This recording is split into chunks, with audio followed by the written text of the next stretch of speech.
नमस्कार, आप देख रहे हैं लाइव हिंदुस्तान। संसद के बजट सत्र का दूसरा सेशन सोमवार से शुरू होने वाला है और इस सत्र के भी धमाकेदार रहने की पूरी संभावना जताई जा रही है। लेकिन उसके पहले क्या कुछ चल रहा है, उसके पहले राज्यसभा में नेता प्रतिपक्ष और कांग्रेस के अध्यक्ष मल्लिकार्जुन खड़गे ने उपराष्ट्रपति और राज्यसभा के सभापति जगदीप धनखड़ से उनके आवास पर जाकर मुलाकात की है।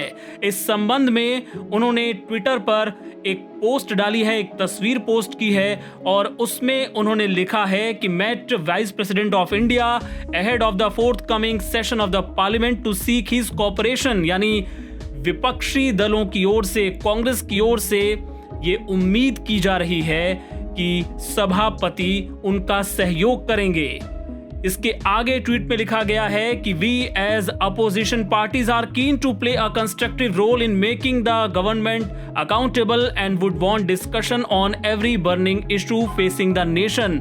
यानी इस बात से ही समझ जाइए कि विपक्षी दलों के जो कड़े तेवर आपने पिछली दफा बजट सत्र के पहले सेशन में देखे थे, वो तेवर आपको सोमवार को भी देखने को मिल सकते हैं। चाहे अडानी का मुद्दा हो या फिर दूसरे ज्वलंत मुद्दे, तमाम मुद्दों पर विपक्ष ने भारी हंगामा किया था और अब विपक्ष एक बार फिर से ये संकेत दे रहा है कि वो अपने मुद्दों से पीछे हटने वाला नहीं है।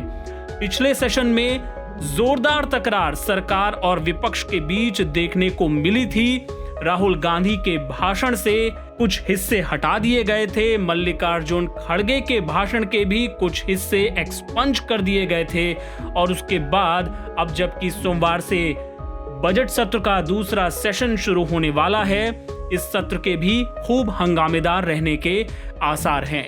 मल्लिकार्जुन खड़गे और जगदीप धनखड़ के बीच ये मुलाकात इस मायने में भी अहम मानी जा रही है कि अभी हाल ही में, कल परसों में ही जगदीप धनखड़ ने दो अलग अलग मंचों से राहुल गांधी के लंदन में दिए गए इंटरव्यू की आलोचना की थी। हालांकि उन्होंने नाम सीधे तौर पर नहीं लिया था, लेकिन उनका इशारा राहुल गांधी की तरफ ही था। उन्होंने कहा था कि संसद में जो माइक बंद करने के आरोप लगाए जा रहे हैं वो पूरी तरह गलत हैं। उन्होंने राहुल गांधी की इसके लिए आलोचना की थी।